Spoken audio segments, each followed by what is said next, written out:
We'll guide you through how to turn on or off G-Sync in the Nvidia control panel. If you find this useful, then consider subscribing and liking the video. G-Sync is a great feature. With it, you can go and have a better experience, and it'll go and reduce things like screen tearing. We're going to guide you through this step by step on how you can turn it on or off. You may want to go and turn it on to go and see if it will improve things. In some cases, people like to go and turn it off if they go and run into glitching or bugs. So we're going to guide you through how you can do either. Watch this full guide as we're guiding you through important information throughout this whole guide. So any further ado, let's get into this. So what you need to do is go and press search at the bottom of your computer, and you want to go and type in Nvidia control panel, like so. And we're looking for this app here. Alternatively, you can go and right click on your desktop, press show more options, and you can find the Nvidia control panel here.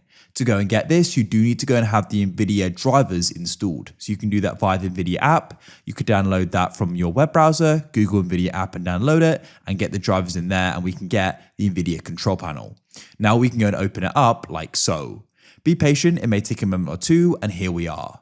Now what you need to do is go and find the display section. To go and get this visible, you need to make sure that you're definitely using your Nvidia GPU. For example, on a desktop, you need to make sure you're plugged into the monitor, not using the motherboard output, so make sure you're using the card. On a laptop, you may need to go and enable a certain mode.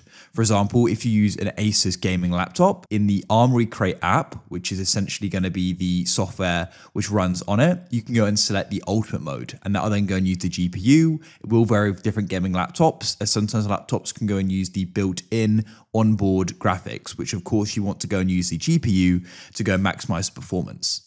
Then you want to come into display here, and you want to go and find the option for setup G-Sync, like so. Now I've got multiple monitors here, so we'll go and vary a bit, but what we can then do is we can go and see enable G-Sync at the top here. Mine's currently on as it's selected, so I can go and unselect it like so, and that will then go and do it for both monitors, as you can see. When you then go and unselect it, what I then need to do is go and press apply in the bottom right. In this case, I want to go and keep it on, but otherwise you could also go and turn it on. And when you do that, you then need to go and click apply in the bottom right to go and update this setting. It's that simple.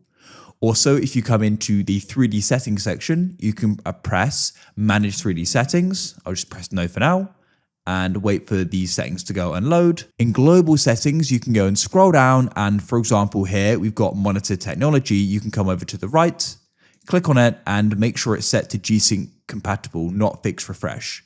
When you go make a change, make sure you go and apply it as well when you go and get that pop-up. So that's it. Hopefully that helped this video. You managed to go and turn it on or off. So for example, monitor technology, you could also go and change that to fix refresh. You wanted to turn it off. I look forward to helping you again. Goodbye for now.